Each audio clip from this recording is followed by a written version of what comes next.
3:44 p.m. we have a group of juveniles waiting to get on the bus here behind me. We can see, based on some of the evidence we have so far, two individuals come up and they start firing. As a result of those shots being fired, multiple rounds were fired. We have five individuals who were shot. We have a 17-year-old who was killed at the bus, on the bus stop, where the bus was located. We had two individuals inside the bus. A 50-year-old who was shot, who has a graze wound or a wound to her lower left arm. We have a 70-year-old who was shot in the head. She is in stable condition. We have a 17-year-old who ran down the street. He was grazed in his shoulder. And we also have another 15-year-old just showed up at the hospital who has a graze wound to his back. This is an active investigation at this point. We have homicide and all of our teams are on location working through the investigation now. Did the bus just happen to be driving by at that point? Yeah, well, it doesn't appear, well, it definitely appears that this individual, our decedent, was targeted. The bus has stopped. People are starting to board the bus, and that's when we have two individuals come up and start to fire, shooting him and unfortunately killing him. The 50 and 70-year-old shot, were they innocent bystanders? They were innocent bystanders. They were inside on the bus when they were struck. And their conditions again? They're stable.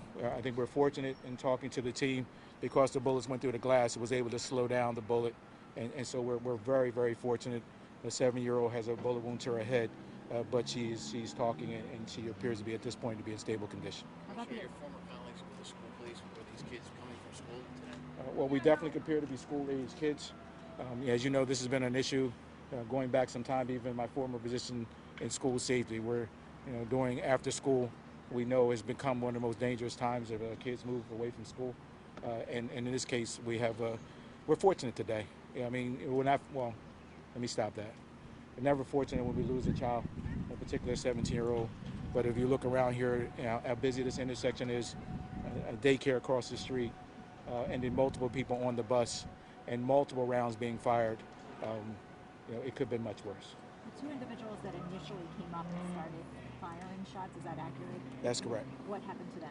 Well, they fled the scene, and that's part of our investigation now. Do you believe they came on foot too? Do you think they were driven here, came up? Well, we can see them walking up before they fire, and that part we can capture on video.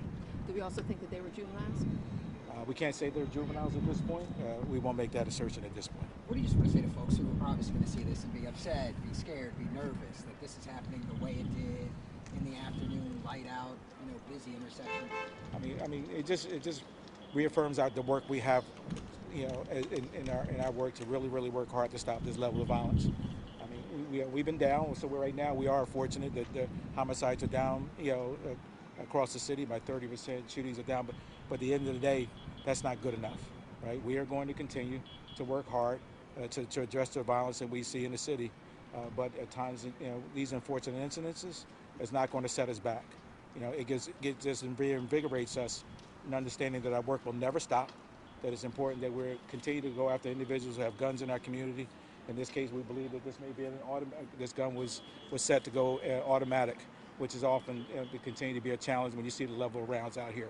We're going to continue to go after these individuals who cause harm in our community every day. How clear was the SEPTA surveillance video from the bus? We got video from the bus. I won't get into the clarity of that, but as you know, SEPTA has a phenomenal video system that enables us to see a lot. Were they wearing? Were they wearing masks? I'm not able to share that information this time. May I clarify the team and the other teams that were initially targeted? Did they return fire? Did they have weapons? No, they were not. The individual that was shot, it appears that he was shot in the back. So there was no return of gunfire.